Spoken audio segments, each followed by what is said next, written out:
मेघनाद लंकापति रावण का सबसे बड़ा पुत्र और युवराज था। माना जाता है कि रावण बहुत बड़ा विद्वान था। रावण अपने से भी कहीं ज्यादा गुणवान, पराक्रमी और विद्वान अपने बड़े पुत्र मेघनाद को बनाना चाहता था।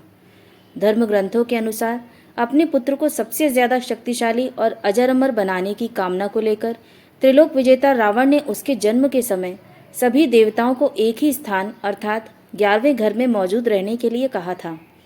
लेकिन भगवान शनिदेव ने रावण की आज्ञा का पालन नहीं किया और 12वें घर में जाकर बैठ गए, जिससे मेघनाद अजर अमर ना हो सके।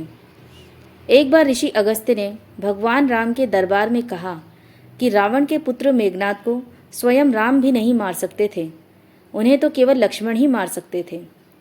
आइए जानते हैं कि ऋषि अगस्त्य ने ऐसा क्यों कहा। मेघनाद को केवल लक्ष्मण ही क्यों मार सकते थे।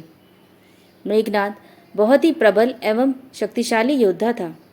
उसके जन्मोपरांत ही सृष्टि के संपूर्ण मेघों ने रोते हुए एक समान नाद किया था। तत्पश्चात उसका नामकरण मेघनाद हुआ।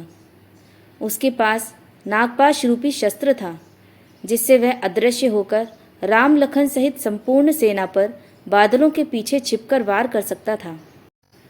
वह भली भांति जानता था कि संसार में किसी भी साधारण मनुष्य के हाथों उसका वध संभव नहीं।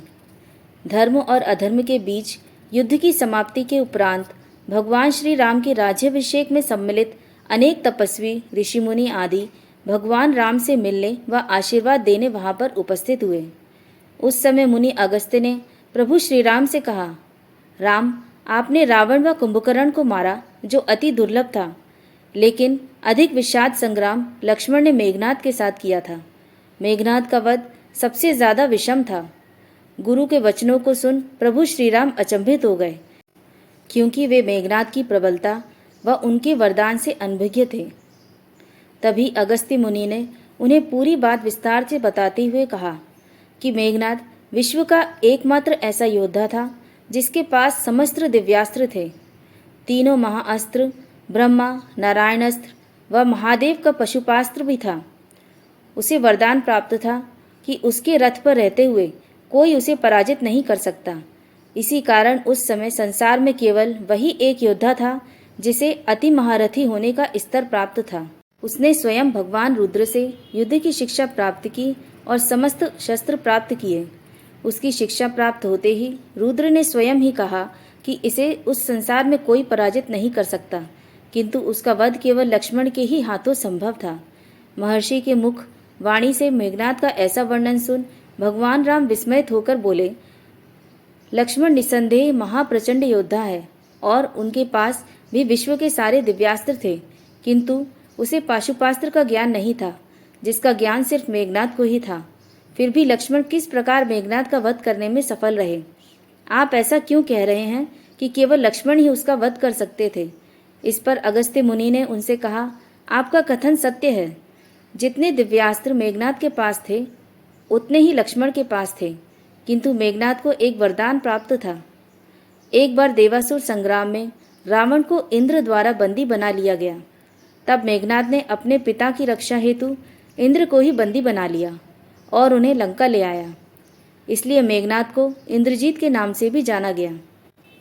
जब इंद्र को मुक्त कराने के लिए ब्रह्मा जी उसके द्वार पर पधारे तो ब्रह्मा ने उससे एक वरदान रूपी अपेक्षा पूर्ण करने को कहा और अपने प्राणों की रक्षा व अमर रहने हेतु उसने यह वरदान मांगा कि मुझे वही मार सकेगा जिसने 14 वर्षों तक ना तो भोजन ग्रहण किया हो, ना ही किसी स्त्री का मुख देखा हो और ना ही निद्रा का आहार ग्रहण किया हो, अर्थात 14 वर्षों तक जो सोया ना हो।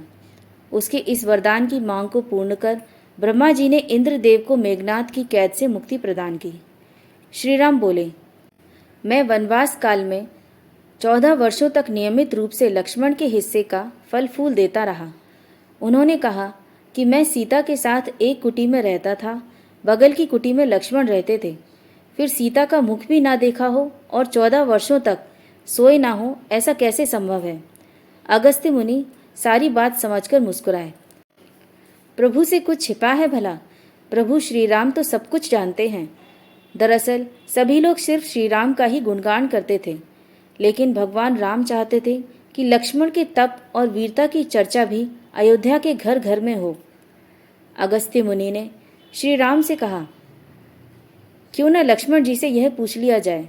लक्ष्मण जी आए तो राम जी ने कहा कि आपसे जो पूछा जाए उसे सच सच कहिएगा। प्रभु ने पूछा, हम तीनों 14 वर्षों तक एक साथ रहे, फिर तुमने सीता का मुख कैसे नहीं देखा? फल दिए गए फिर भी अनाहारी कैसे रहे और 14 वर्षों तक कैसे नहीं सोए? यह कैसे हुआ?